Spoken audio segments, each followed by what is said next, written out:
Wednesday, March 14th, 1912. No doubt about going downhill, but everything is going wrong for us. Yesterday we woke to a strong northerly wind with a temperature of negative 37 degrees. We couldn't face it, so we remained in camp till 2. Then we did 5¼ miles. I wanted to march later, but the party was feeling the cold badly, as the breeze never took off entirely. This morning started with a southerly breeze. We set sail. Halfway, however, the wind shifted and blew through our wind clothes and into our mitts. Poor Wilson was horribly cold. He could not get off his ski for some time.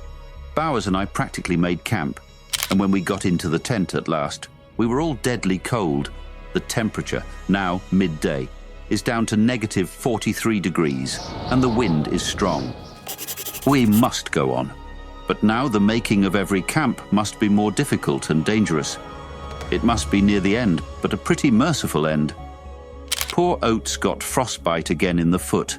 I shudder to think what it will be like tomorrow. It is only with the greatest pains that the rest of us keep off frostbites. I had no idea there could be temperatures like this at this time of year with such winds. It is truly awful outside the tent. We must fight it out to the last biscuit, but we cannot reduce rations.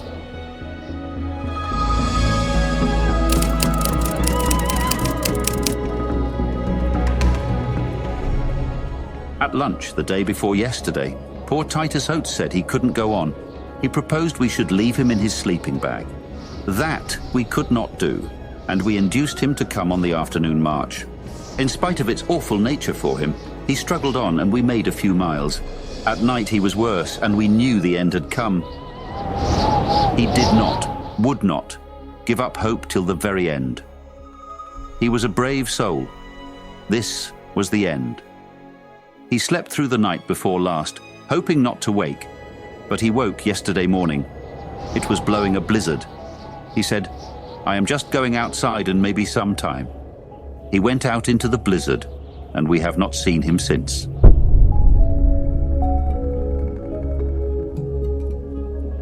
I take this opportunity of saying that we have stuck to our sick companions to the end.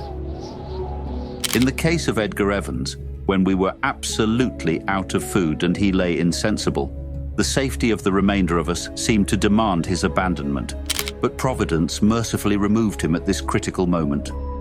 He died a natural death, and we did not leave him till 2 hours after his passing. We knew that poor Oates was walking to his death, but though we tried to dissuade him, we knew it was the act of a brave man and an English gentleman. We all hope to meet the end with a similar spirit, and assuredly the end is not far.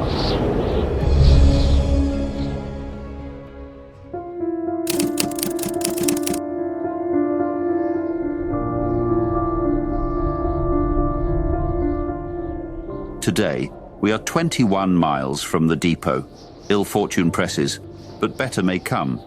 We had more wind and drift from ahead yesterday. We had to stop marching. Wind was from the northwest. Temperature negative 35 degrees. No human being could face it, and we are nearly worn out. My right foot has gone, nearly all the toes. 2 days ago, I was a proud possessor of the best feet. These are the steps of my downfall. Like an ass, I mixed a small spoonful of curry powder with my melted pemmican. It gave me violent indigestion.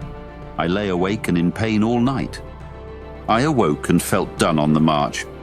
My foot went and I didn't know it. A very small measure of neglect, and I have a foot which is not pleasant to contemplate. The wind is fair for the moment, and that is perhaps a fact to help. Bowers takes first place in condition. The others are still confident of getting through, or pretend to be. We have the last half fill of oil in our primus, and a very small quantity of spirit.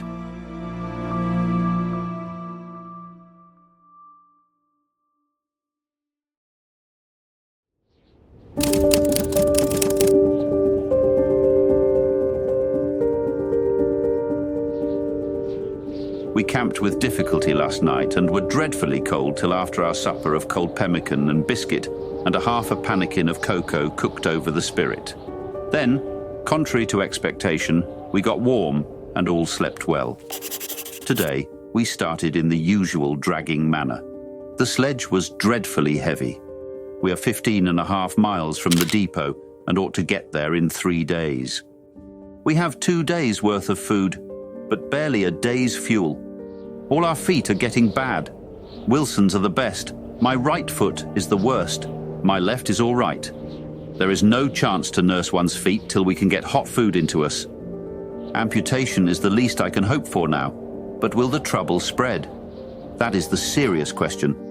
The weather doesn't give us a chance. The wind from north to northwest, and negative 40-degree temperatures today.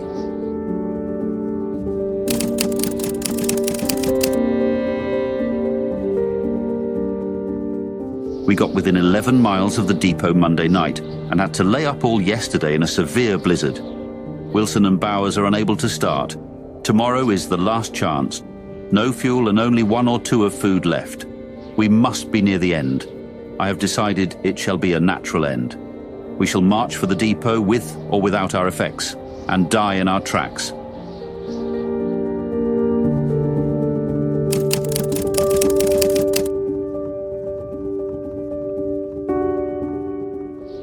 Since the 21st, we have had a continuous gale from west-southwest. We had fuel to make 2 cups of tea apiece and barely food for 2 days on the 20th.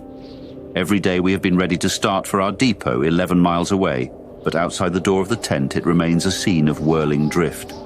I do not think we can hope for any better things now. We shall stick it out to the end, but we are getting weaker, of course, and the end cannot be far. It seems a pity, but I do not think I can write more.